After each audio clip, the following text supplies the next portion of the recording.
Amen, praise the Lord. और जब प्रेम का प्रचार का समय आया उन्होंने सामने रख दिया है, प्रेज द लॉर्ड। सो विश्वास, आशा और प्रेम ये तीनों स्थायी है, और इन सब में बड़ा क्या है? प्रेम, दिव्य प्रेम, मसीह प्रेम जो आपके अंदर है। आप अब फिलियो प्रेम से आगे बढ़ चुके हैं, आपके अंदर दिव्य प्रेम आ रहा है, जो मसीह का प्रेम है, स्वयं मसीह का माइंड, मसीह का मन आपके अंदर है।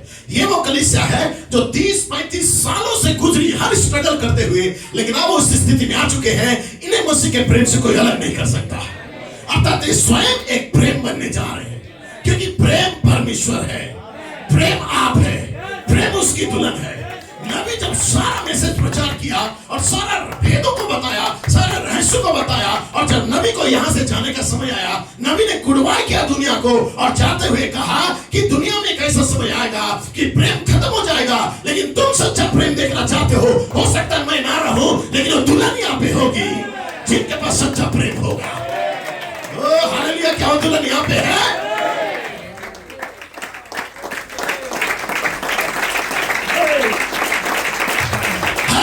कर सकते, प्रेज लॉर्ड। और ये दुल्हन स्वयं प्रेम है, क्योंकि चैरिटी, आपका बपतिस्मा आपको मिलने जा रहा है इसी युग के अंदर, इसी ऋतु में, क्योंकि घोड़े ने अपने पैर को उठा के रखा है। ये अग्नि में घोड़ा है जो दिव्य प्रेम को आपके अंदर लेके आएगा। क्या विश्वास करते हैं आप? ये कलीसिया प्रेम से भरने जा रही है, यहाँ के बच्चे प्रेम से भरने जा रहे हैं, यहाँ के बुजुर्ग प्रेम से भरने जा रहे हैं। अपने प्रेम करने वाले से प्रेम नहीं, लेकिन अपने पैर करने वालों से प्रेम। आप इस सृष्टि को करने जा रहे हैं, आप प्रेम को क्रिएट करेंगे, आप प्रेम का वातावरण को लेके आएंगे। सो परमेश्वर आपका आशीष आप भेज सकते हैं, प्रेज द लॉर्ड। क्योंकि मैं एक छोटी सी बात इस कोर्स से पढ़ना चाहता हूं, जो भाई ब्रैनम ने एक औपचारिकता के लिए इस बात को पढ़ा हुआ था 15 नंबर पन्ना से।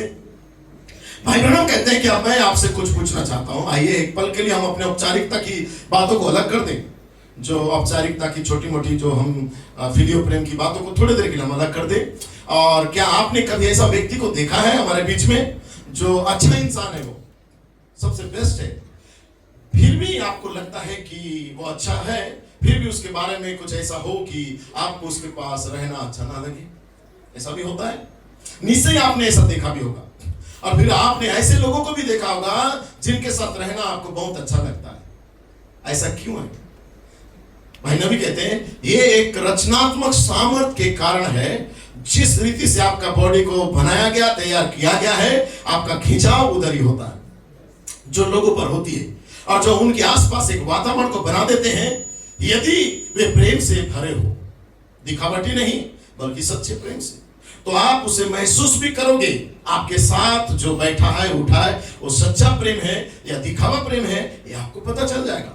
आप जान जाते हैं कि वे मसीह हैं। वे आपका हाथ, आपसे हाथ मिलाते हैं और कहते हैं ओ मैं तुम्हारा मित्र हूं जॉन, और आप उसे महसूस भी कर सकते हो। हो सकता है कि आप उससे सहमत ना हो, पर मैं अपने मित्र के बारे में ये सोच सकता हूं, मैं हृदय से निकले हुए उस धर्म, जो दिल से एक प्यार, एक भाई के लिए, बहन के लिए छलकता है, एक सच्चा अंतःकरण से निकला हुआ एक धर्म, उस पर मैं विश्वास करता हूं। भले हो सकता है हम ऊपरी भाव से एक दूसरे से मन ना मिल रहा हो, या हो सकता है जब भी हम एक दूसरे का करेक्शन करने के लिए माइंड डिस्टर्ब हो, लेकिन प्राण से पूछो, हृदय में एक दूसरे के प्रति प्यार रहता है। मैं इस पर विश्वास करता हूं, ऊपरी बातों पर नहीं। मैं उस अंतःकरण की बातों पर विश्वास करता हूं, जो दिल में प्रेम रहता है, जो हो सकता है वातावरण सही ना होने के चलते मैं बयान नहीं कर पाऊंगा, आप बयान नहीं कर पाएंगे, लेकिन आपके अंतःकरण के अंदर एक ऐसा धर्म है जो उस भाई से आपको प्रेम करना सिखाता है। यदि आप चाहें तो मैं कुछ बातों को जोड़ के बता सकता हूं, जैसे कि गलतियों का किताब में लिखा हुआ है, पर मैं भाई यहाँ भाई ब्रैनम कहते हैं यहाँ पे, लेकिन मैं आज रात एक बात को आपको कहना चाहता हूं कि हमारे बीच में एक रंगहीन व्यक्ति या काले गोरे ऐसा कुछ सांवले कलर के व्यक्ति उपस्थित है। हमारे बीच में एक वृद्ध रंगीन व्यक्ति है जो एक बार दक्षिण में गया और उसने अपने मालिक से कहा कि दिल से निकला हुआ धर्म, हृदयगत धर्म जैसा कोई बात नहीं। उसने उत्तर दिया, मालिक जब आप कहते हैं कि दिल से निकला हुआ कोई धर्म ही नहीं है, तो बस एक बात की आपको कमी है जहां पर आपको जानना होगा, क्योंकि आपके अंदर ही ऐसा कोई प्रेम नहीं है। वो अलग जानता था, और मैं हृदय से निकले हुए धर्म पर विश्वास करता हूँ। वो नौकर उसको बोलता है कि मालिक मैं इस पर विश्वास करता हूँ, एक ऐसा धर्म है जो हृदय से निकलता है, एक प्रेम। मैं विश्वास करता हूं उसे महसूस करते हो। मैं परमेश्वर आपको आपके भीतर कुछ देता है जो आपका हृदय को ही बदल देता है, वो आपके आसपास के वातावरण को बदल देता है। मैंने इसे, भाई नबी कहते हैं, मैंने इसे आजमाया है। जब मेरे अंदर किसी के प्रति प्रेम जाग जाता है तो चाहे परिस्थिति कितनी भी पृथ्वी ना हो, मेरे चेहरे में स्माइल रहता है। क्यों? क्योंकि मेरे हृदय में वो जो प्रेम है वो जाग रहा है। आप कभी ऐसा भी देखते होंगे जो छोटी छोटी बातों में कभी नाराज होते होंगे, लेकिन कभी ऐसा भी स्थिति आता है कि उसमें सच में नाराज होना चाहिए, उस समय आप मुस्कुराते रहते हो। क्यों? उस समय वो प्रेम आपके अंदर जो रहता है वो जागता है। इसलिए बाइबल में लिखा हुआ है, प्रेम को अपने से मत जगाओ, उसे जागने दो। इसका मतलब प्रेम एक ऋतु में वापस आएगा, और जब उसका ऋतु या सीजन आएगा, उसका प्रेम से कोई आपको अलग नहीं करेगा।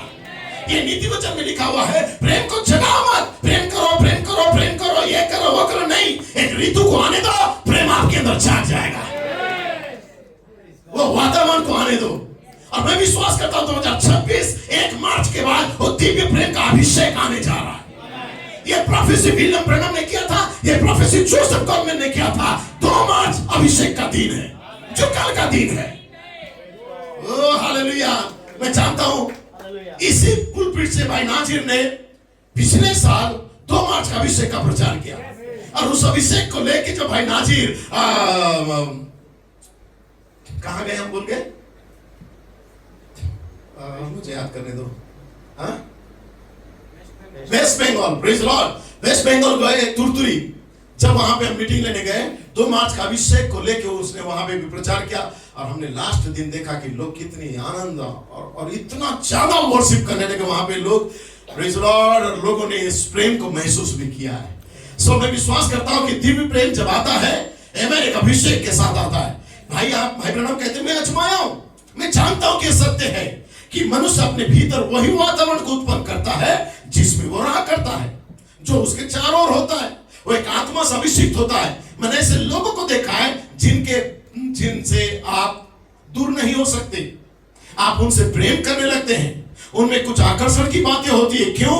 क्योंकि वे उसी वातावरण में, उस प्रेम की वातावरण में रहते हैं, वे पवित्र आत्मा की सामर्थ्य के अधीन रहते हैं। यदि आप चाहें तो गलतियों का 5:22 और 23 में देख सकते हो, आमेन, और रोमियो 5:5 में देख सकते हो कि कैसे उस वातावरण में जो व्यक्ति रहता है सारा परिस्थिति को बदल देता है।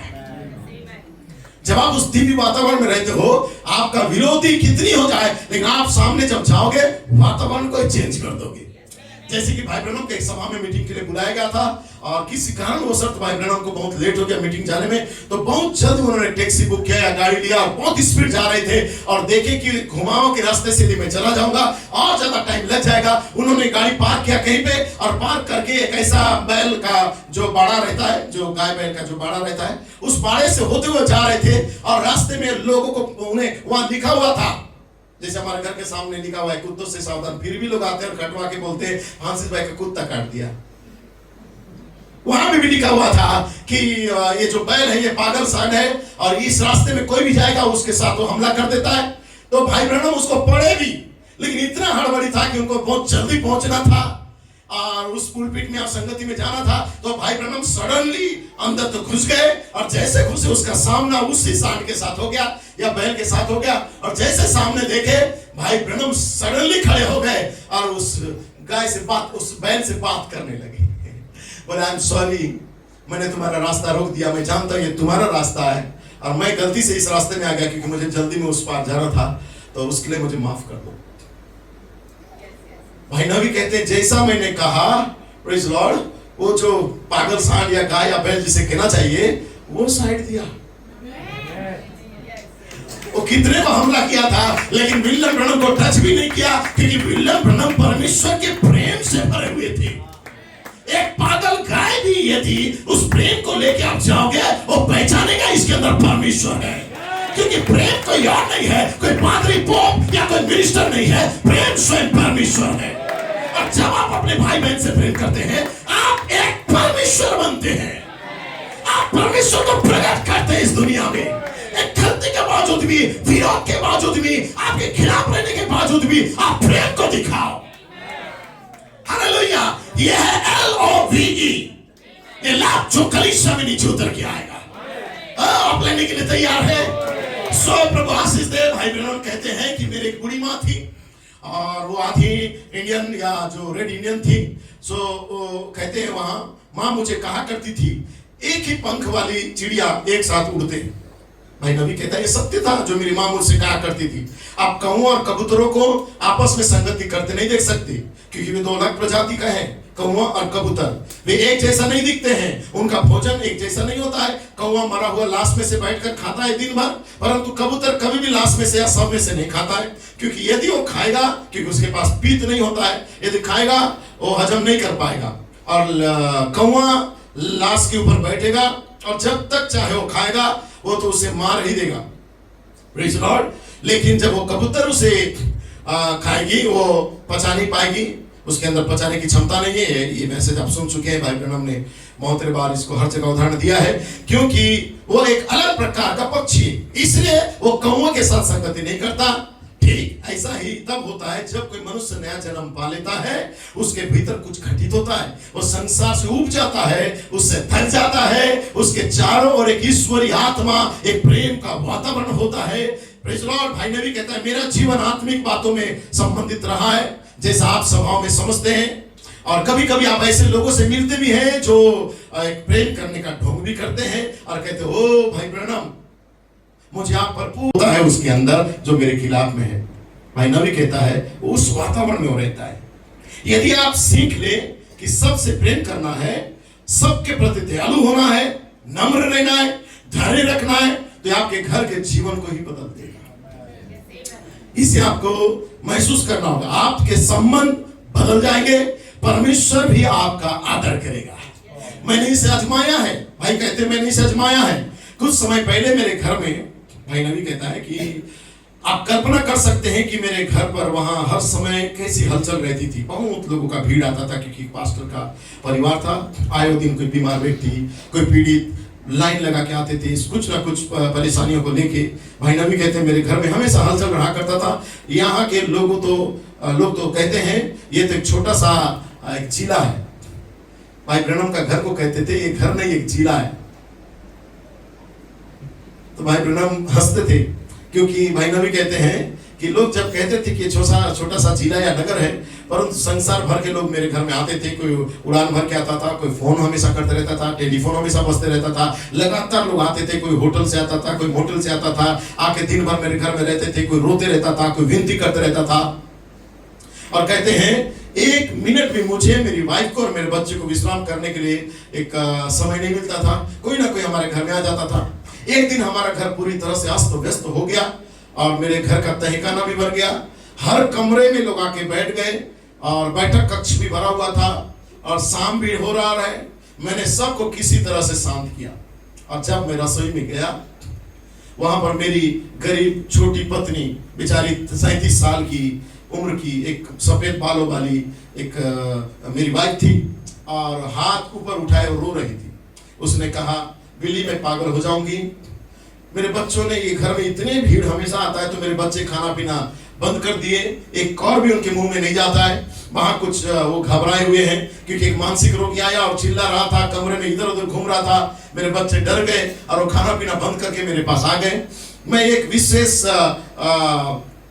कुछ कमरे में इधर उधर घूमते हुए कह रहे थे यदि मैं एक विशेष नगर न जाऊं तो प्रभु मुझे मार देगा। वो चिल्ला रहा था पागलपंती की अवस्था में, क्योंकि उन्होंने ऐसा कहा, ऐसी बातें मैं और मेरे बच्चे सह रहे बिली, और शायद हम ज्यादा दिन सह नहीं पाएंगे, हम पागल हो जाएंगे। क्योंकि हम डरावना हालत था हमारे घर में, कोई ना कोई आके इन बातों को कहता था। एक और कमरे में कोई दूसरा व्यक्ति गया और वहां पे बोलता है मेरे पास यहोवा यूं कहता वाला वचन है, यदि प्रभु मुझे कुछ बताना चाहता है तो स्वयं मुझे बताएगा। और मुझसे बात करने से डरता है। वो कभी कभी आपको ये सब सहना भी पड़ता है, आपके पास आके कुछ भी ऐसा बोलेंगे। फिर कोई मेरी पत्नी के पास आता था और कहते हैं, मेरी पत्नी उस बात को बोलती है कि मुझे नहीं पता क्या करूं बिली। वह सारा बैकी फर्श पर छोटी छोटी बातों में लड़ना स्टार्ट कर दिए और सारा चिल्ला रही है, बोल रही डैडी बेकी ने मेरे ब्लॉक्स को ले लिया है, फिर उसने मेरा पर्स भी ले लिया है। फिर जोसेफ आके चिल्ला रहा था, फर्श में अपने पैर को पटकते हुए जोर जोर से मार रहा था और चिल्ला रहा था, कह रहा था कि पापा उसने मेरा सामान ले लिया। घर का वातावरण इतना बुरा था क्योंकि घर परिवार के साथ बैठ के वो कुछ अच्छा लाइफ जी नहीं पा रहे थे, क्योंकि सुबह से शाम लोग प्रेयर के लिए कोई और के लिए आते थे और उनके बीच में एक डिस्टर्बपन था और वो कोई आता था विलियम ब्रैनम के खिलाफ में बोलता था इनके साथ परमेश्वर नहीं है, नहीं तो हम ठीक हो जाते। कोई आता था नहीं उसने प्रार्थना किया हमारी लाइफ में कुछ भी चेंजिंग नहीं आया।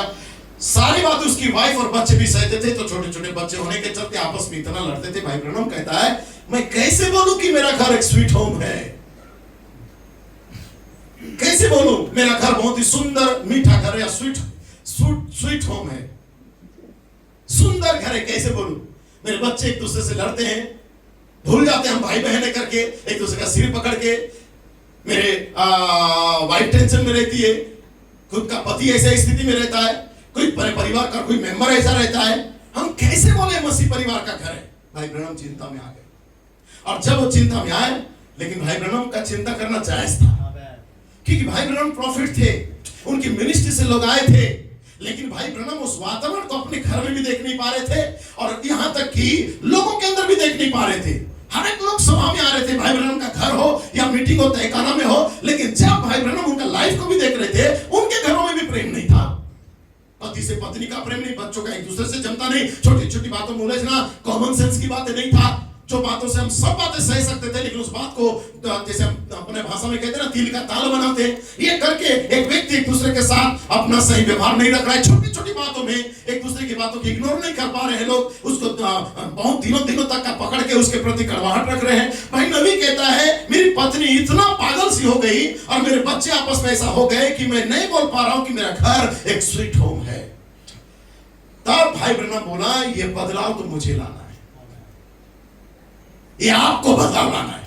परिवार का मुखिया को, भाई को, बहन को, पत्नी को, समझदार को, हर किसी को बदलाव लाना है। यदि कोई भाई या बहन आपसे नफरत करता है, आपको बदलाव को लाना है। उसे करने दो जो वो कर रहा है, लेकिन आप ऐसा प्रेम दिखाओ, दिखाए तुम्हारे चलते उसका लाइफ बदल जाएगा। क्योंकि अभी मैंने पढ़ा परमेश्वर का प्रेम का प्रमाण दो। जो परमेश्वर आपसे प्रेम किया उसका प्रमाण आपको देना है। आप अपेक्षा में मत रहो कि कोई दूसरा मुझे पहले प्रेम करे, आप प्रेम का प्रमाण दो।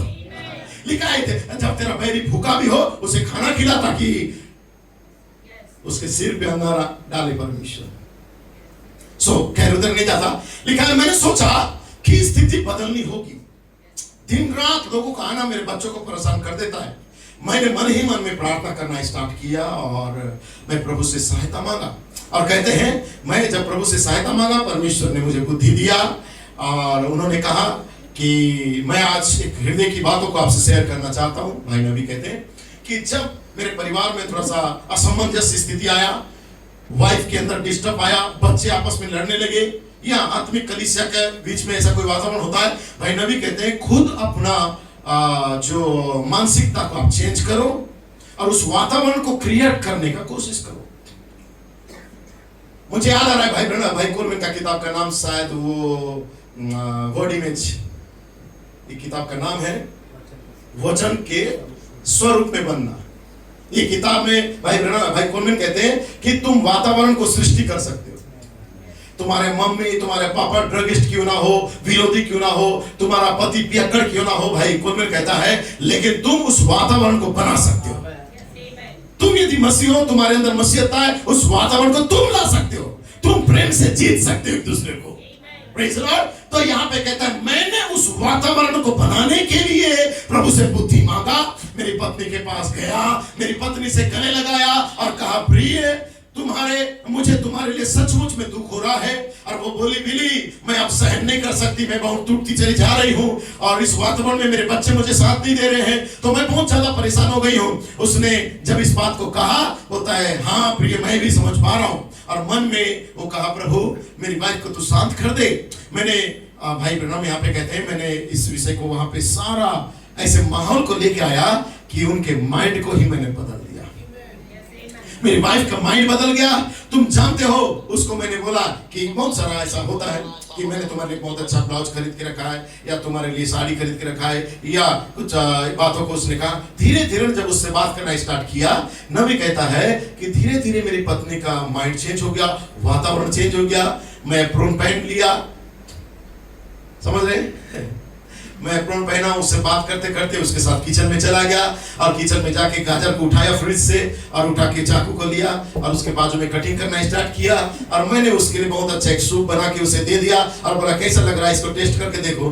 थोड़ी ही देर में इतने शांत होकर मुस्कुराने लगे और सडनली मैं देखता हूं मेरे बच्चे भी आपस में लड़ना बंद कर दिए और मेरे घर में शांति आ गया।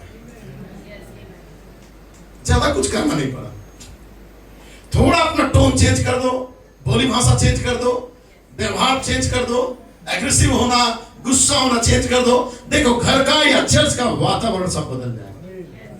जो बातें हो सकता है आपको हट कर रहा हो, कुछ देर के लिए उस औपचारिकता को खत्म कर दो कि किस भाई ने किस बहन ने आपको क्या बोला, कैसा किया, थोड़ी देर के लिए खत्म कर दो और दिव्य प्रेम को नीचे उतर के देखो कि परमेश्वर किस परिस्थिति में आपसे प्रेम किया है। वातावरण पूरा बदल जाएगा। सही है? कौन लाएगा वो वातावरण को? आप और मैं। दुनिया किसका इंतजार कर रहा है? आपका और मेरा। क्या विश्वास करते हैं? नबी क्यों कहा दुनिया आपका इंतजार कर रहा है? आमीन। देखिए, केवल इस बात पर स्थिति बदलनी थी। यदि घर में हो सकता था तो कलीसिया में भी क्यों नहीं हो सकता है? नबी कहता है यदि मेरे घर में मेरी पत्नी गलती करने के बाद, बच्चे लड़ने के बाद मैं वातावरण को चेंज करने के लिए प्रेम को लेके आया, तो यदि कलीसिया में भी ऐसा कोई वातावरण होता है तो क्यों कर ऐसा ना होगा कि मैं उस प्रेम का वातावरण को लाऊं और सारे भाई और बहन बदल जाए। मैं उसे पकड़ के बार बार बोलते ना रहूं, उसे कुछ देर के लिए छोड़ दूं, छोटी छोटी बातों में रोक टोक करना बंद कर दूं, नियम कानून को हटा दूं थोड़ी देर के लिए और कहूं कि तुम बस इसे प्रेम करो भाई, परमेश्वर तुम्हारे लिए जीवन दिया है। क्यों वातावरण चेंज ना होगा?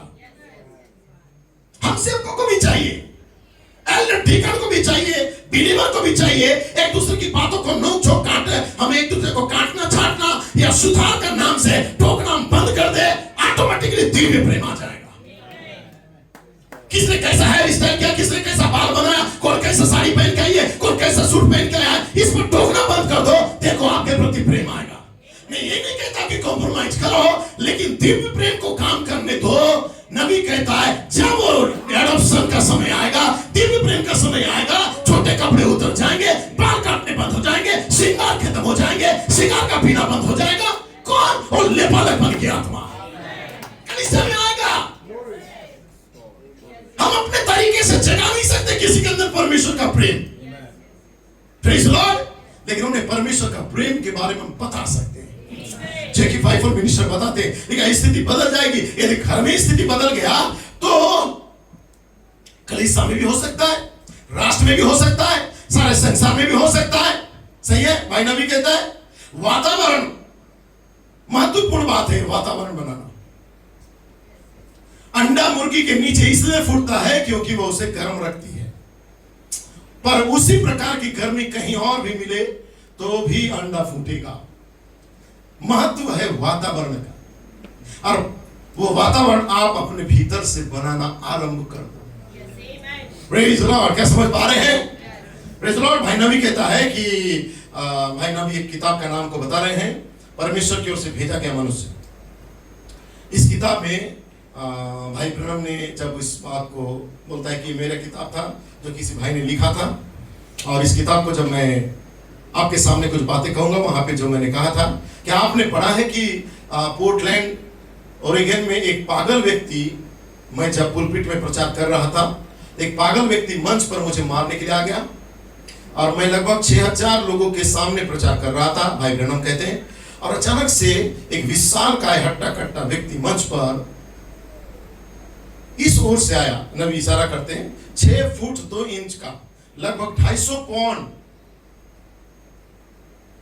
और एक सूट ओवरकोट पहन के जैसे वो पुलपिट में आया, जितने प्रचारक मेरे साथ पुलपिट में बैठे थे सब पुलपिट छोड़ के भाग गए, क्योंकि वो खूंखार दिख रहा था, 250 पाउंड का था, 6 फुट 2 इंच का था, हट्टा कट्टा था, और जो आया पागल था, सबको पता था वो पागल था, सब भागने लगे। वो पागल खाने से निकला हुआ व्यक्ति था, क्योंकि पागल खाने से आया था, और उसने कहा, भाई ब्रह्म के पास आके कहा, क्योंकि सारे प्रचारक पास्टर जो ऊपर बैठे थे भाग गए, अब भाई ब्रह्म वहां मंच में खड़े हैं, तुरंत उसके पास आके मंच में 6000 लोगों के बीच में उससे बोलता है कि तू घास में छिपा हुआ सांप है, बिली, तू ढोंगी है, तू सांप है, आज रात मैं तेरे रीढ़ की हड्डी को ही तोड़ दूंगा। भाई नबी कहते हैं मैं तो मात्र 128 पाउंड का था, उसका आधा सामर्थ्य, मैं डर गया। भाई नबी कहता है मैं थोड़ा सा डर गया, परंतु कुछ हुआ। मैंने उस व्यक्ति से जब ऐसे शब्दों को भी इस्तेमाल कर रहा था मेरे लिए, फिर भी उस व्यक्ति से मैंने घृणा नहीं की।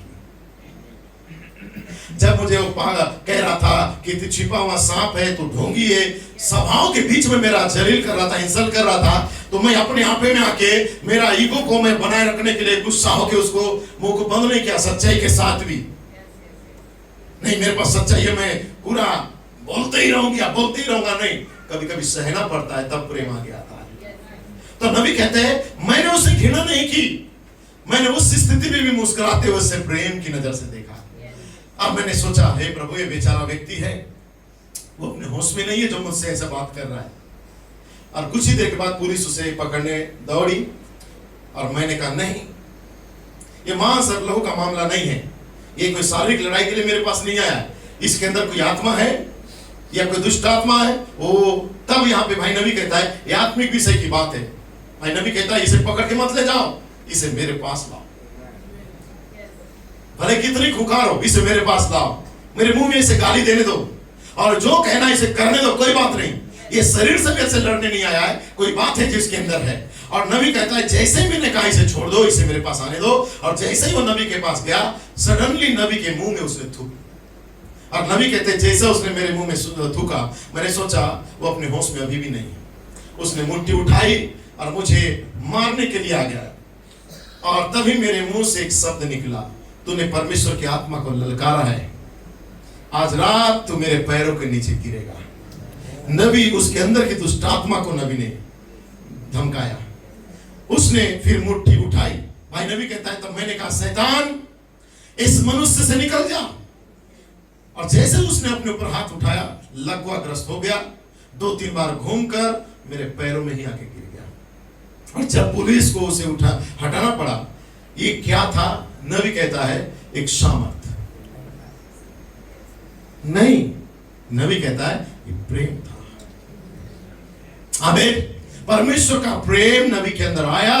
यदि नबी चाहता उसे अरेस्ट करवा के भेज सकता था, लेकिन नबी उसे बोला मेरे पास लाओ, मुझे गाली देने दो, श्राप देने दो, लेकिन इसे मेरे पास लाओ। और जैसे लाया, नबी ने जो शब्द कहा उसके अंदर की आत्मा को, लेकिन उसके शरीर से नबी प्रेम करता था ताकि इसके अंदर की दुष्ट आत्मा निकल जाए और ये बचाया जाए। लोग आपको श्राप देंगे, गाली देंगे, आपके खिलाफ बात करेंगे, पीठ पीछे बात करेंगे, फिर भी आप उससे प्रेम दिखाओ। आपका प्रेम उसके अंदर की सारी गंदी आत्मा को दूर कर देगा। हर परिस्थिति में आप प्रेम करके दिखाओ। तब कहता है वो मेरे पैरों में गिर पड़ा। नबी कहते हैं कि कोई सामर्थ था नहीं, ये परमेश्वर का दिव्य प्रेम था। आमीन। जिसने उस समय में ऐसा काम किया और वो व्यक्ति बदल गया। Praise Lord, hallelujah. परमेश्वर का प्रेम सारा वातावरण को चेंज करता है। एक मामूली सा एक महिला थी जो डॉक्टर के पास अपने बच्चे को लेके गई थी, और डॉक्टर ने उसे मृत घोषित किया। और जब वो मरा हुआ अवस्था में थी, एक कैथोलिक लड़की थी, उसके हाथ में बच्चा था, और वो अपने कंबल में लपेट के उस बच्चे को लेके आई। भाई नबी कहता है पिछली गर्मियों में मैक्सिको में, जहां पर एक रात में 20,000 लोग से ज्यादा लोग वहां पे थे, और उनके बीच में मैं मंच में खड़ा होकर प्रचार कर रहा था, और इससे कई गुना चौड़ा मंच था वो। कहते हैं लोग सुबह 9 बजे से ही वहां पर सांडों के अखाड़े में, इतना बड़ा मैदान नहीं था क्योंकि सांडों के अखाड़ा में हमने वहां पे एक प्रोग्राम रखा हुआ था, वहां पर लोग खड़े हुए थे, और सुबह 9 बजे से रात का 8 बज गया था, भीड़ कभी खत्म नहीं हो रहा था, क्योंकि बैठने में भी कोई जगह नहीं था। 20,000 लोगों के बीच में मैं खड़ा था, वे बस एक दूसरे का सहारा लेके खड़े थे लोग, सुबह से लेके शाम तक का, इतना भूखे प्यासे थे। वो एक बार मेरे मुंह से कुछ शब्द को सुनना चाहते थे, वे कलीसिया में जाना चाहते थे। जब हम उस रात वहां पहुंचे, नबी कहता है एक बहुत ही आश्चर्य कर्म की बात वहां पे हुआ। एक छोटा बच्चा को वहां पे लाया गया था, और मेरे बेटा बिली पॉल और लगभग 30 अशर्स उस छोटी स्त्री को प्रार्थना पंक्ति में आने से रोक रहे थे। 30 अशर्स और मेरा बेटा बिली पॉल मिलके उस स्त्री को बार बार रोक रहे थे कि तुम्हारे पास प्रार्थना कार्ड नहीं है, तुम आज प्रार्थना लाइन में नहीं आ सकते, क्योंकि भीड़ काफी बढ़ा हुआ है। लेकिन उस स्त्री के हाथ में एक बच्चा था, और बच्चा मरा हुआ था। उसी दोपहर में वो मर गया था, और शीघ्र ही ये बातें भाई नबी कहता है, ये बातें उस समय प्रकाशित होने वाली थी कि डॉक्टर ने उसे मृत घोषित कर दिया था और उसके बाद कैसे वो जिंदा हुआ था। तो भाई उस बात को कहते हुए नहीं कह रहा हूं, वो छोटी सी स्त्री मेरे पास वो चिल्लाने लगी, बोली बिली मेरे पास, तब बिली मेरे पास आया उनका बेटा और बोला कि पापा आपको कुछ करना पड़ेगा। उस स्त्री के पास प्रार्थना कार्ड भी नहीं है। मैंने और सभी असस लगभग 20-30 असस मिलकर उस स्त्री को आदेश भी दिए, लेकिन वो बिना प्रार्थना कार्ड का किसी को भी पंक्ति में ना आने दिया जाए। फिर भी बिली कहता है वहां नीचे है, उसने हर असस को पीछे छोड़ दिया। वो छोटी कद की स्त्री थी, लगभग हर चीज के ऊपर से चढ़कर आई। उसकी बाहों में के नीचे एक गीला कंबल लिपटा हुआ था।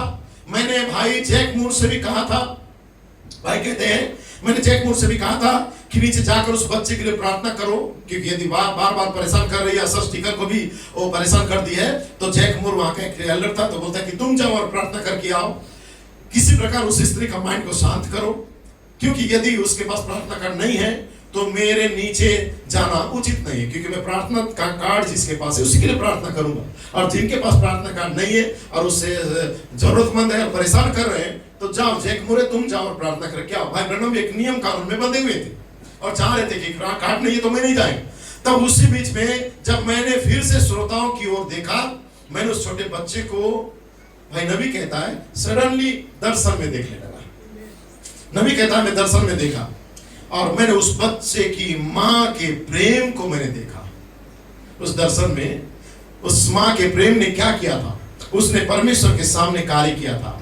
उसके बच्चे के लिए उसका प्रेम इतना था कि वो 1 मिनट, उसने कहा मैंने कहा 1 मिनट भाई मोर। तब भाई ब्रनम को दर्शन जब दिखा तो भाई ब्रनम ने उस स्त्री के अंदर परमेश्वर का प्रेम को देखी जो उसके बच्चे के लिए था। वो चाहती थी कि मेरा बेटा जिंदा होना चाहिए, और मैं विश्वास करती हूँ कि बिली मेरे बच्चे के लिए प्रार्थना करेगा तो मेरा बेटा जिंदा हो जाएगा। और उसी पादरी या फादर करके उसे बुलाती थी, क्योंकि कैथोलिक धर्म से थी। तो भाई विलियम ब्रनम को वो एक फादर के नाम से बुलाती थी। तो उस दर्शन में भाई ब्रनम देखते हैं उस बच्चे के बारे में। जैसे देखे तुरंत उन्होंने कहा जैक मुरे तुम रुक जाओ, मैं स्वयं उसके पास जाऊंगा। और भाई ब्रनम उस दर्शन के अनुसार उस बच्चे के पास गए और कहते हैं मैं नीचे चला गया, असस से कहा उसे आने दो।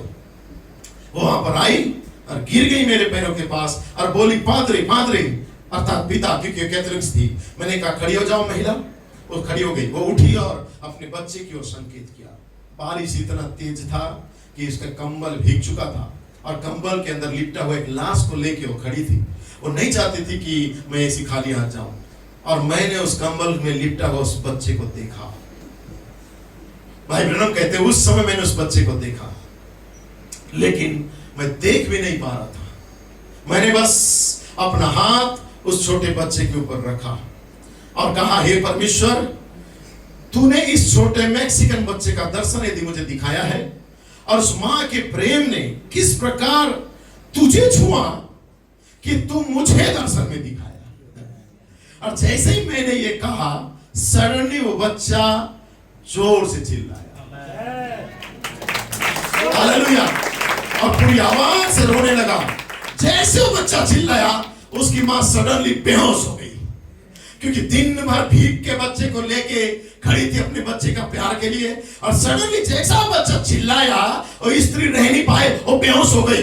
वो बच्चा, जो छोटा बच्चा यहोवा परमेश्वर के द्वारा उस जगह में जीवन उसके अंदर पुनः लौट के आया। भाई नबी कहता है जिससे उसकी मां के प्रेम को महसूस किया था।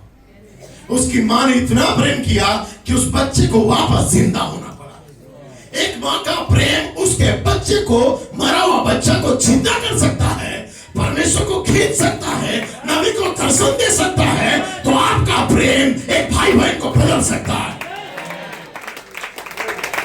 सच्चा प्रेम भाई और बहनों के लिए होना चाहिए, पेरेंट्स के लिए, परिवार के लिए, बच्चों के लिए होना चाहिए। हालेलुया। अब कुड़कुड़ के मुकर मत जाओ, इंतजार करो, परमेश्वर सारा वातावरण को चेंज करेगा, क्योंकि परमेश्वर प्रेम है, मैं प्रेम हूं, आप प्रेम है, और हमको प्रेम का प्रमाण देना है। हमने 30 सालों का जीवन में क्या क्या परवाह नहीं, 28 फरवरी के बाद 1 मार्च आ गया, दिव्य प्रेम से अभिषेक हो जाओ और आप इस साल प्रेम का प्रमाण दो। अब नहीं तो कब, या नहीं तो कहां, आप नहीं तो कौन? आप ही वो लोग हैं जो दिव्य प्रेम को लेके आओगे। हालेलुया। आप कह सकते हैं प्रेज लॉर्ड, आमेन। वो छोटा बच्चा जैसे हुआ, उसकी मां बेहोश हो गई, लेकिन छोटे बच्चे ने अपनी मां का प्रेम को इतना महसूस किया कि उसे जिंदा होना पड़ गया। निश्चय ऐसा हुआ था। भाई नबी कहता है अगली रात वो पंक्ति में खड़े थे और वहां पुराना कंबल और कोट इतना ज्यादा, अब लोग सोचने लगे यदि वो भीगा हुआ कंबल में एक मरा हुआ बच्चा जिंदा हो सकता है करके अगला दिन लोग कंबल लोग ले लेके आए ताकि हमारे घरों में भी परमेश्वर चंगाई को दे। लोग अगला दिन लोग कंबल और पुराना कंबल कोट लगभग 4 फुट ऊंचाई तक का ढेर लग गया। और मुझे नहीं पता कि वे कैसे पहचानते थे कि कौन सा कंबल किसका है, लेकिन इतना कंबलों का ढेर लग गया। एक वृद्ध मैक्सिकन व्यक्ति आया और वो अंधा था, वो ऊपर आया और उसने अपनी छोटी मन की जो माला को जपते हैं उसे निकाला और हे मरियम परमेश्वर की माता, मैंने उसका ऐसी जप भी रहा था, वो व्यक्ति भी आया था और तब नबी उसका हाथ पकड़ते हैं और मैंने कहा यह अवश्य नहीं है कि तुम इसे जपते रहो। और भाई नबी वहां पे कहते हैं कि दुभाषीय कुछ ऐसे अनुवाद से उस व्यक्ति कहा, वो अंधा था और भाई नबी कहता है कि मैं तुम्हारे प्रार्थना करूंगा। और जैसे ही मैंने प्रार्थना करना आरंभ किया, मैंने नीचे देखा कि प्रार्थना करते करते करते मेरा नजर उसके पैर की तरफ चला गया, उस बूढ़ा व्यक्ति की ओर। और जैसे उसका पैर को मैं देखा, वो नंगे पैर था, उसके पैर में कोई जूता या चप्पल नहीं था। उसका कपड़ा इतना ज्यादा धूल मिट्टी से सना हुआ था, उसका चेहरा में इतना झुर्रियां से भरा हुआ था, उसकी दाढ़ी बहुत बड़ी हुई थी, लेकिन उसकी आंसू उसकी झुर्रियों की उस भरी गालों पर बह रहे थे। उसने हाथ इस प्रकार से फैलाया था और पुकारा, पादरी पादरी। मैंने उसके हाथ अपने कंधों में रखा और मैंने उसके चेहरे की ओर देखा और जैसे मैंने उसे देखा और किसी प्रकार आपको उसकी भावना में प्रवेश करना पड़ता है। जब एक व्यक्ति को जानना है तो उसकी उस मानसिकता को आपको समझना पड़ेगा कि किस कारण से ऐसा मन उसके अंदर आया है। भाई नबी कहता है उसके हाथ को मेरे कंधे में लिया और मैं उसे पकड़ के जब उसकी ओर देख रहा था, सडनली मेरा जो विचार है उसे पढ़ने लगा, किस कारण से ऐसा वातावरण में ये है और कैसे भी हो। भाई नबी कहता है कि मैं उसकी उस भावनाओं के अंदर प्रवेश किया। मैंने सोचा जीवन इस बूढ़े व्यक्ति के साथ कितना कठोर कर रहा है, इसका लाइफ कितना स्ट्रगल से भरा है। शायद उसने अपने जीवन में कभी जूता तक नहीं पहना हो, इतनी गरीबी में जी रहा हो। भाई नबी कहता है कि उसके कंधे में हाथ रख के नबी प्रार्थना कर ही रहा था। अंधा व्यक्ति था और प्रार्थना करते करते नबी उसके बाजू में गया और उसका पैर के साथ अपना पैर को मिला रहा था, उसका पैर के साथ अपना पैर मिला रहा था। क्यों? क्योंकि नबी ये देखना चाह रहा था कि उसका पैर का नाप मेरे पैर का नाप से है कि नहीं। यदि हो जाएगा जरूर मैं अपना जूता को उसे देके चला जाऊंगा। Praise the Lord. नबी केवल प्रेयर नहीं कर रहा था, उसकी परिस्थिति को भांप रहा था। आमीन। हम किसी से प्रेम करते हैं, इसका प्रमाण हमें देना होता है, एक दूसरे से प्रेम करने का, मसीह प्रेम। Praise the Lord. हर परिस्थिति में एक दूसरे के साथ खड़े रहना है। जैसे हमारे पुराने भाई बहन कहते थे कि जब कोई पास्टर प्रचारक आते थे, कोई अपना घड़ी निकाल के देता था, कोई कपड़ा निकाल के दे देता था, कोई घर में खाना रहेगा उसे वो बांट देते थे, भले वो पानी पी के सोते थे। सो ये मसीह प्रेम था। तो क्या आज नहीं हो सकता है? हो सकता है। सो नबी कहता है कि जैसे उसने मैंने प्रार्थना किया, उसके पैरों के पास में गया और देखने के लिए गया कि मेरा जूता उसके पैर में आएगा कि नहीं। और मैंने अपने कंधे उसके कंधे के साथ मिला रहा था प्रार्थना में ही, ताकि मेरा कपड़ा उसको फिट होता है कि नहीं, मेरा कोट पहन सकता है कि नहीं। और मैंने सोचा हो रहा, शायद उसने अपने जीवन में कभी पेट भर खाना भी नहीं खाया होगा और कभी अच्छा साफ सुथरा कपड़ा भी नहीं पहना होगा। शायद उसने बहुत से छोटे छोटे बच्चों को पालन पोषण करने में अपना दिन को ऐसा बिता दिया कि उसको अपना ध्यान देने का समय नहीं था। इन सब के अतिरिक्त अब वो घोर अंधकार में है, अर्थात वो अंधा भी है, इधर उधर टटोलता हुआ चल रहा है। मैंने सोचा यदि मेरे पिता भी जीवित होते, इसी उम्र के होते। तब भाई बोलता है मेरे अंदर कुछ होने लगा, मेरा हृदय उसके प्रति द्रवित हो गया, व्याकुल हो गया।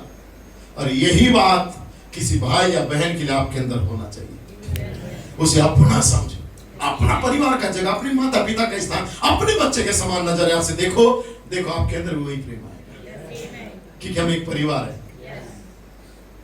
एक उड़िया गाना है ना, एको ही परिवार, ऐसे कुछ गाना है, आमेसो मेसो जीसो ही पाड़ो को, ऐसा कुछ गाना है। yes, हम सब एक परिवार के लोग हैं, हम सब उसकी भेड़ हैं, यीशु ही हमारा चरवाहा है, हम सब का एक ही चरवाहा है।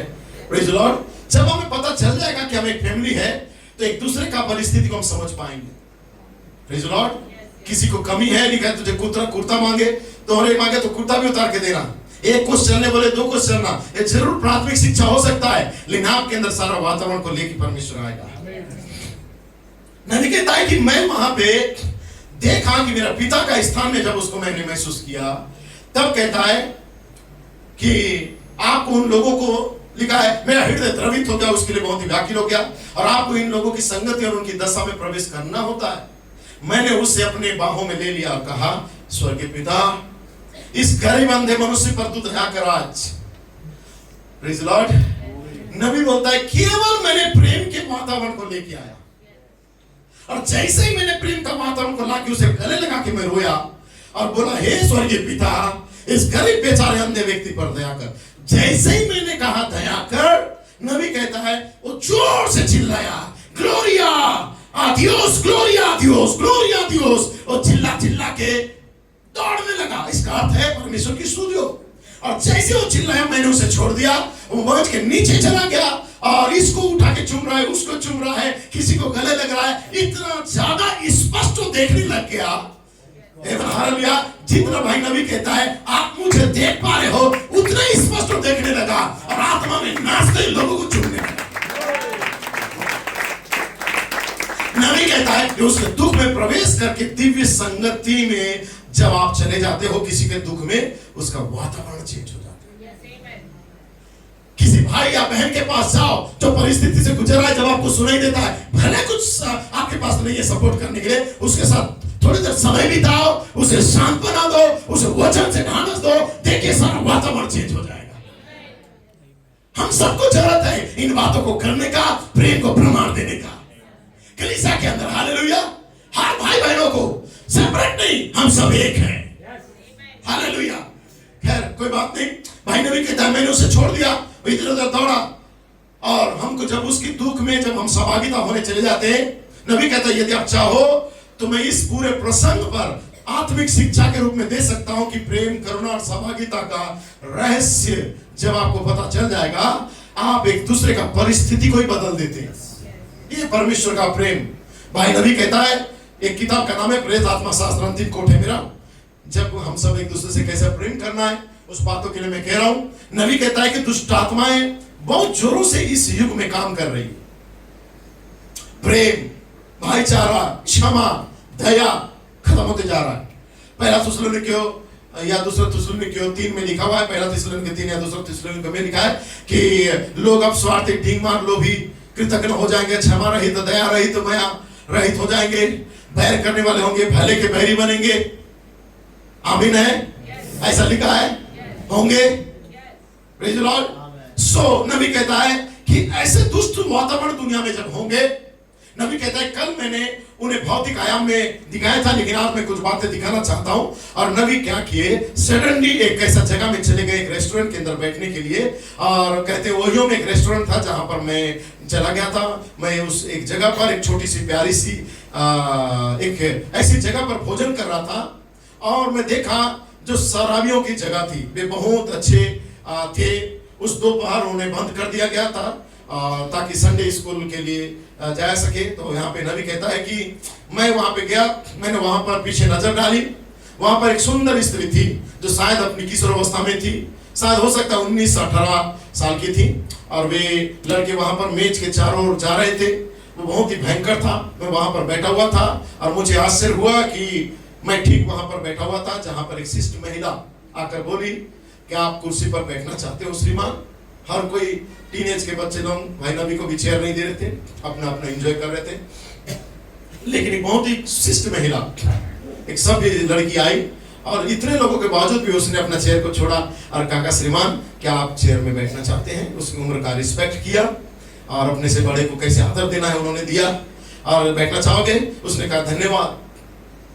और वहां पे वो नाश्ता भाई ब्रह्म वहां पे कहते मैं नाश्ता खाना चाहता था वहां पर, अरे कुर्सी पर एक बुजुर्ग महिला भी बैठी हुई थी, तो इतनी उम्र दराज थी जितनी की मेरी माँ की उम्र की थी। भाई नबी कहता है मेरी माँ की उम्र की एक महिला भी बाजू में उसी रेस्टोरेंट में बैठी थी, और वहां हो सकता है कि 55-58 वर्षीय थी वो महिला, और उसने बहुत ही छोटे छोटे गंदे भद्दे कपड़े पहने थे। एक शिष्ट जवान लड़की इतनी खूबसूरत शालीनता से आई और बोली, श्रीमान क्या आपको चेयर चाहिए? उसने अपना चेयर मुझे दिया, और मैं देखा कितनी खूबसूरत लड़की है और इसके स्वभाव कितना अच्छा है, बड़े का रिस्पेक्ट कर रही है। नबी कहता है जब मैं उसकी कुर्सी को लेकर बैठा नाश्ता करने के लिए, तो ऐसी महिला को भी देखा जो बहुत ही असभ्य थी, छोटे कपड़ा डाल के गंदे भद्दे ड्रेस पहन के बाजू में वो बैठी हुई थी। मेरा नजर उस पर चला गया, नबी कहते हैं, और जब मैंने उन्हें देखा तो वो गंदे कपड़े पहनी हुई थी, गंदे भद्दे, जिसे बहुत ही मैं बताऊंगा कपड़े का नाम, और पहने हुई थी जो कि वे पहनते हैं और वे दावा करते हैं कि इससे हमें ठंडक मिलता है,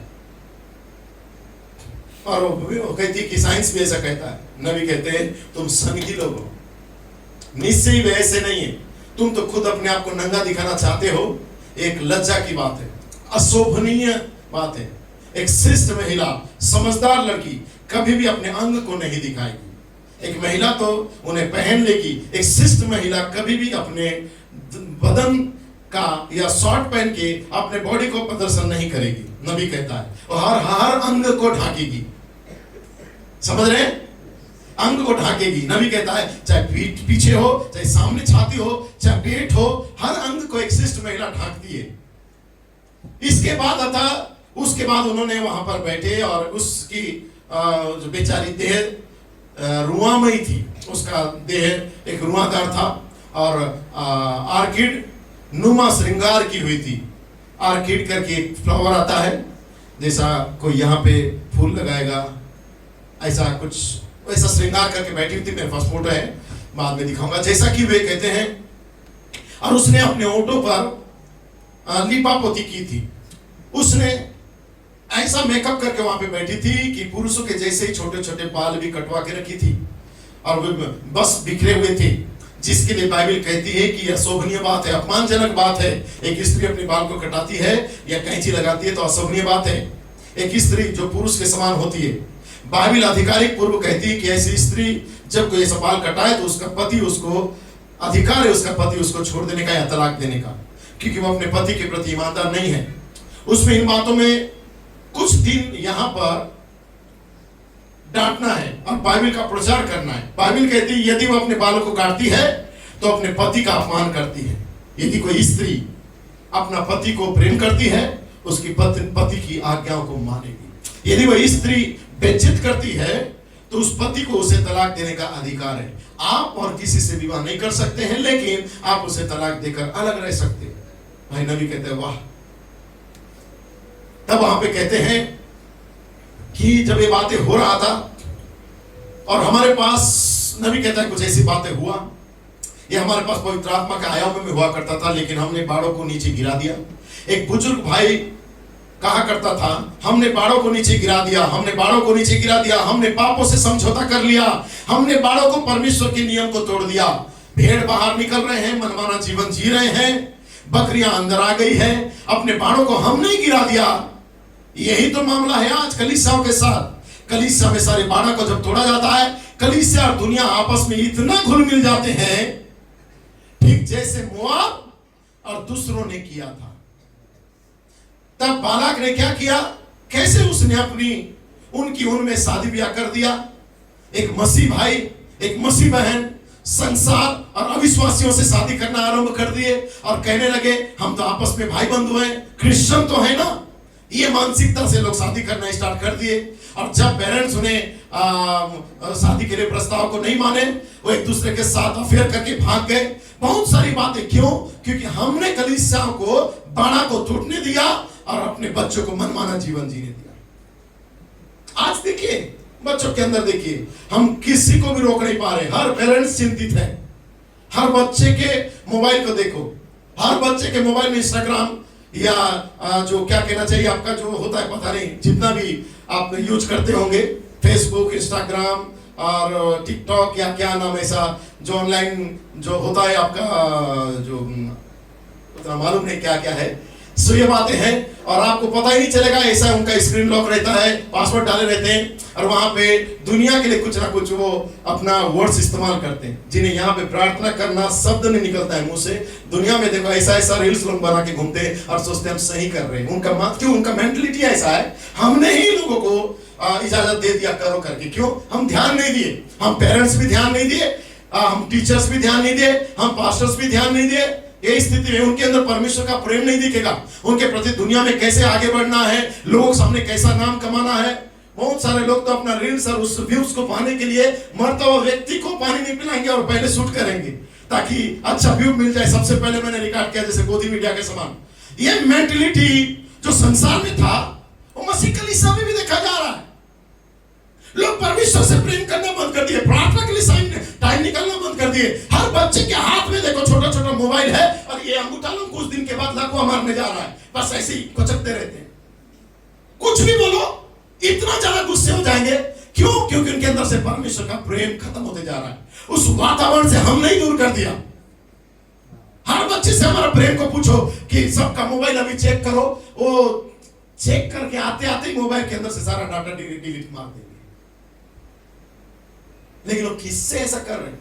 परमेश्वर से यदि प्रेम करोगे दुनिया का कोई चीज तुम्हें हिला नहीं सकता, गिरा नहीं सकता। आपके अंदर सबसे पहला प्रेम परमेश्वर के प्रति आएगा। नबी कहता है कि बालाम के समान लोग हो गए, आपस में शादी ब्याह करने लगे, बाहर के लड़का और लड़कियों के प्रति अपना नजर को डालने लगे और प्रभु के लोगों को नहीं, बाहर के लोगों के प्रति वो खिंचाव होने लगे, उनके प्रति आकर्षित होने लगे और फ्रेंडशिप करने लगे, डेट्स करने लगे और जाने लगे। तब उनके बीच में शादी ब्याह होने लगा और क्रिश्चियनिटी नाम को वो अपनाने लगे और कलीसिया पूरी तरह से गंदी हो चुकी।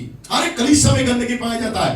पेंटिकोस्टल काल तो लौदीके काल है, जो पेंटिकोस्टल काल तो लौदीके काल है, जो निम्न गर्म होता चला जा रहा है। परमेश्वर के मुंह से बाहर उगलने पर है वो। उस सारी समूह में से ही परमेश्वर अपने शेष बचुओं को बाहर बुलाता है ताकि स्वर्गीय घर को हम चले जाए। तब नबी कहते हैं, मैं अंतिम कर रहा हूं, तब नबी कहते हैं मैंने उस स्त्री को देखा, उसके होठों पर, उसके चेहरों पर इतनी ज्यादा रंग की लिपापोती थी, मेकअप की हुई थी, उसने इस तरह के सब प्रकार की चीजें अपने चेहरे में लगाई थी। उसने एक काली सी चीज को अपनी आंखों पर आईब्रो में लगाई थी। आईब्रो किसी कहते हैं, ये आइए मैं भूल गया हूं।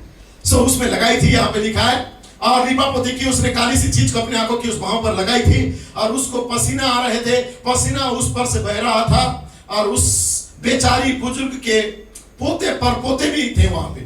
और वहां पर दो बूढ़े पुरुषों के साथ वो बैठकर, उनमें से एक ने तो उसके गले में एक बड़ा स्कार्फ बांधा हुआ था, एक व्यक्ति उसके बाजू में बैठा था। ये जून का महीना था और वो वहां पर बैठे हुए थे और एक महिला दो शराबी आदमियों के साथ बैठ के वहां पे उनके साथ बातें कर रही थी। स्त्री भी अपने हाथ में शराब का प्याले ली थी और चारों ओर देख रही थी। और तभी मैंने सोचा, हे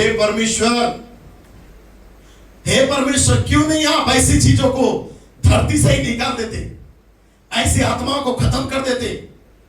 जो दोनों शराबी पुरुषों के बीच में एक महिला बैठ के उनके साथ शराब पी रही है, अजीब टाइप का ड्रेस, स्मोकिंग कर रहे हैं। ये चीज को देख के प्रभु मैं चाहता हूं कि नक्शे से ही तू मिटा डाल इन आत्माओं को, सफाया कर दे इनका। क्यों नहीं? भाई नबी कहता है कि क्यों नहीं प्रभु, इन लोगों को तू खत्म नहीं करता ऐसे लोग को? क्या मेरे नन्ही सारोन, क्या मेरे बच्चे लोग इनके ये सब देखेंगे तो क्या यही सीखेंगे? आने वाला पीढ़ी क्या ऐसे ही होगा? ये दुनिया को देख देख के हमारे बच्चे बिगड़ रहे हैं।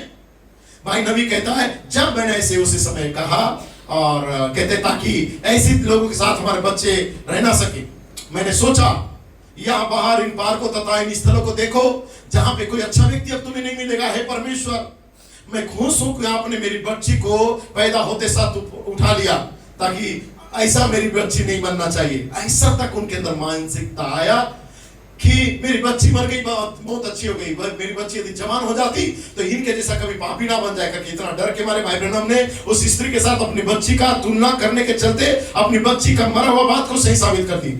यदि आपकी इच्छा रही, बोलते हैं क्या मेरी नन्ही सारा और नन्ही रिबिका ऐसे लोगों के समान होंगे जो बच्चे मेरे पास अभी है? कि इसी माहौल में पढ़ेंगे बढ़ेंगे, ऐसी स्थिति में चर्च जाएंगे, गीत मंडली में जाएंगे और गीत गाएंगे, सब कुछ करेंगे? प्रभु, मैं नहीं चाहता। एक शर्म की बात है यदि कलीसिया ऐसे ही रहेगी, मनमाना जीवन जिएगी, दुनिया में अभिलाषा में और चर्च में आके गीत बजाना करती रहेगी, बहुत ही शर्म की बात है। भाई नबी कहते हैं ये बातों में इतना ज्यादा माने जलजलाहट सा मेरे अंदर उमड़ पड़ा, कहते हैं कि मैं गुस्सा में भी आ गया कि ऐसे लोग को दुनिया में नहीं रहना चाहिए। सडनली पवित्र आत्मा नीचे उतर के आया, और जैसे ही पवित्र आत्मा प्रभु का दूत नीचे उतर के आया और कहता है एक तरफ आ जाओ बिली, तब भाई ब्रह्म कहते हैं मैं वहां पर चल कर गया, और जब उस दूत ने मुझसे अच्छी तरह से बात करनी आरंभ कर दी, और मैंने उससे महसूस किया कि मानो मैं एक अलग व्यक्ति बन गया। और तब नबी के पास जब दूत की उपस्थिति आया, नबी का सारा माइंड चेंज हो गया। तब उस समय उस दूत ने नबी से कहता है तुझे किस बात के लिए दोषी ठहरा रहा है? मैंने कहा उस पर नजर डालो, जिस प्रकार की वो बैठी है उनके साथ, उसी घड़ी भाई नबी कहता है एक विजन मेरे सामने आया, और दरअसल में मैंने एक दुनिया को इस प्रकार देखा, एक गोलाकार का दुनिया जो कि एक और दुनिया थी, परंतु यह वाली दुनिया यहीं पर थी, और मैंने दूसरी दुनिया को देखा, उसके चारों ओर रेनबो था, मेघधनुष था, और एक मसीह का लहू था जो परमेश्वर की जलजलाहट को रोका हुआ था लोगों के ऊपर। क्योंकि नूहा को परमेश्वर ने वादा किया था कि जब तक का ये रेनबो रहेगा मैं तबाह नहीं करूंगा। सही है? तब कहता है मैं देखा कि इस लहू को, उस जलजलाहट को लहू ने रोक के रखा था, और मैंने उस पर दृष्टि भी नहीं कर सकता था। यदि वो कर सकता था तो लिखा यहाँ पे कि वहां से जो बातें मुझसे परमेश्वर बात करने लगा और कहा जिस दिन तुम उसे खाओगे उस दिन तुम मर जाओगे। इसके बाद मैंने इस प्रकार सोचा, मैं स्वयं अपने आप को बाद में देखने लगा। सडनली धीरे धीरे मेरा माइंड चेंज होने लगा, और मैं अपने आप को देखने लगा जब परमेश्वर सारा आदम से लेकर सारा सृष्टि की बातों को कहता है और उस चिन्ह को बताता है, ये चिन्ह है जो मनुष्य की गलतियों को भी अभी तक बचे हैं, अन्यथा खत्म हो जाते। तब वहां पे नबी ने अपने आप को देखा और बोला कि मैं सोचा कि मैंने खुद को देखा और देखा कि मेरा जीवन कैसा था, मैं पापी था, मैं भी दुष्ट था, और मेरे लाइफ में भी बहुत सारे ऐसा झूठ, मुक्के मारी, झूठ बोलना, गलतियां करना हुआ, गुस्सा भी मैंने किया, मेरे लाइफ में भी बहुत कुछ किया है, और मेरे दोस्तों के साथ मिलकर कभी शराब को भी मैंने हाथ में उठाया, स्मोकिंग करने के लिए मैंने सिगरेट को भी हाथ में उठाया, भले मैं नहीं पिया लेकिन उठाया। और नबी बोलते कि जब सारी वातावरण मुझे याद आया तो मैं महसूस किया कि मैं एक पापी था, और उसके बाद यीशु मसीह का लहू उसके लिए एक रोग के जैसे काम करता था। और जब मैं पाप करता हूं तो मेरे पाप पर उस पर चोट करते हैं और उसके मूल्यवान सिर में छेद कर डालते हैं यीशु का, और उस लहू और पसीना को बहता हुआ मैं देखता हूं और देखता हूं, हे पिता इसे विलियम ब्रैनम को क्षमा कर, क्योंकि नहीं जानता ये क्या कर रहा है। और मैं कुछ काम करूंगा, उस पर फिर गलती करके चोट पहुंचाता हूं, फिर एक आवाज आता है प्रभु इसे क्षमा कर। जब मैं सारी बातों को देखने लगा, और तब एक आवाज ने मुझसे कहा कि यदि मैं तेरे अपराध को क्षमा कर सकता हूं तो क्या तू उसे क्षमा नहीं दे सकता? जब तेरी इतने गलती के बावजूद भी मैं तुझे माफ किया तो तू दूसरे की गलती को लेके क्यों बात का पतंगड़ कर रहा है? उसके विषय में क्यों सोच रहा है? तरह तरह ऐसे लोग को दुनिया से उठा ले प्रभु, इसे खत्म कर दे, इनका जीवन ऐसा है, क्यों सोचा? भाई नबी कहते सडनली मेरा सारा माइंड चेंज हो गया, एक पवित्र वातावरण में मैं आया। कुछ देर के लिए सोचता था मेरे जैसा धर्मी कोई नहीं, इसलिए जिसको चाहे टोकता था, रोकता था, तू ऐसा क्यों है, तो ऐसा क्यों है, ऐसा होना चाहिए, मैं ऐसा हूं, तू ऐसा क्यों नहीं है। एक व्यक्ति के अंदर ये मेंटालिटी होता है, विलियम ब्रैनम के अंदर भी हुआ, लेकिन नबी के पास वो दूत आके कहा तू स्वयं से नहीं बदला, मैंने तुझे बदला, मैं तेरा माइंड चेंज किया, मैं तेरे लिए लहू को बहाया, मैं तेरे विचार को बदल डाला। यदि मैं तेरे को बदल सकता हूं तो जिसके लिए तू सोच रहा है प्रार्थना कर उसके लिए, एक दिन वो बदल जाएगा। नबी कहता है सडनली मेरे अंदर जो माइंड चेंज हो गया, मैं दौड़ता हुआ अपना कुर्सी को, नाश्ता को छोड़ा और तुरंत उस स्त्री के पास जाके घुटने आ गया और कहा हेलो महिला आप कैसी हो। जो नबी उसे देखना पसंद नहीं करता था, उसके पास जाना पसंद नहीं करता था, अब नबी स्वयं उतर के उसके पास जा रहा है और जाके उसके पास घुटने टेक के कह रहा है कि हेलो महिला तुम कैसी हो। उसने कहा ओ प्रचारक बिली, मैं तुम्हारा प्रचार सुनी हूं। बोलता है मामा आप ऐसा जीवन क्यों जी रही हो, आपके अंदर ऐसा कौन सा प्रॉब्लम है, क्या तुम्हारे नाती पोते परेशान किए, क्या तुम डिप्रेशन में चले गए हो, जो तुम ड्रिंक कर रहे हो, तुम इस उम्र की पड़ाव में पहुंच चुके हो, लेकिन दो पुरुषों के साथ बैठ के तुम यहाँ पे शराब पी रही हो। तुम्हारे अंदर ऐसा मानसिकता कैसे आया? क्या आप मुझे शेयर कर सकती हो? क्या मुझे बता सकती हो? एक अनजान महिला को भाई ब्रनम के पास दूत जब आया तो भाई ब्रनम उसे अनजान नहीं समझा, उसे परमेश्वर के एक बेटी के रूप में देखा। एक पापी तब तक देख रहा था जब तक वो अपने आप में था, और जब तक सोच रहा था कि मेरे जैसा धर्मी कोई नहीं है। लेकिन जब सोचा कि मैं भी इसके जैसा एक दिन था और मेरा लाइफ के दिन मेरा परमेश्वर बदला है, मेरा जरूर जवानों को बदलेगा, जरूर बुजुर्गों को बदलेगा, जरूर बैकस्लाइडर को लौटा के लाएगा। आप उस वातावरण को जानने का कोशिश करो, सारा विचार चेंज हो जाएगा। हालेलुया। नबी कहता है, आप बैठ सकते हैं। नबी कहता है जब मैं उसके उस पैर के पास जाके बैठ गया और रेंगता हुआ उसके पास गया, और जब उसको मैंने बोलने लगा और उससे बात किया, और जब उसके साथ बात किया, नबी कहता है कि उस स्त्री ने उससे कहा, क्या आप मुझे क्षमा करोगी? भाई नबी उससे कहता है, मैं एक प्रचारक हूं, मैं माननीय विलियम ब्रनम हूं। बोले, ओ विली, मुझे माफ कर दो। भाई नबी कहता है, नहीं नहीं नहीं, तुम मुझे माफ कर दो।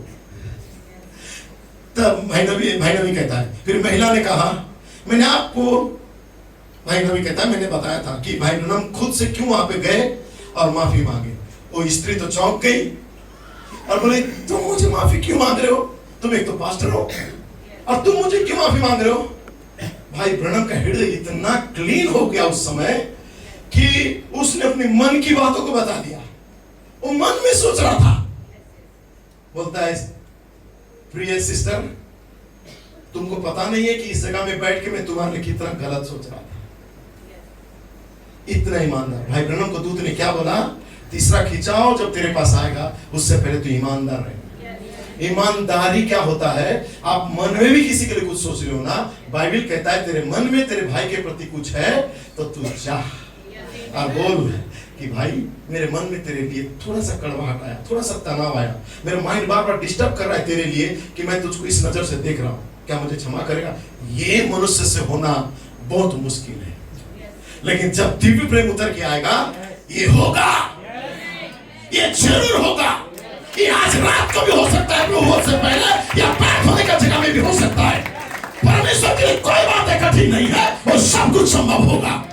जब एक विलियम ब्रनम एक रेस्टोरेंट में एक दुराचारी स्त्री को देखता है और जब उसके प्रति गलत सोचता है, और दूत जब बोलता है तो क्यों गलत सोच रहा है, तो दूत के लिए ईमानदार रहने के लिए सडनली उसके पास जाता है और कहता है, वो कहता है, महिला मुझे माफ कर दो। वो बोलती, क्यों? बोलता है, मैंने तुम्हारे लिए मन में कुछ गलत सोचा।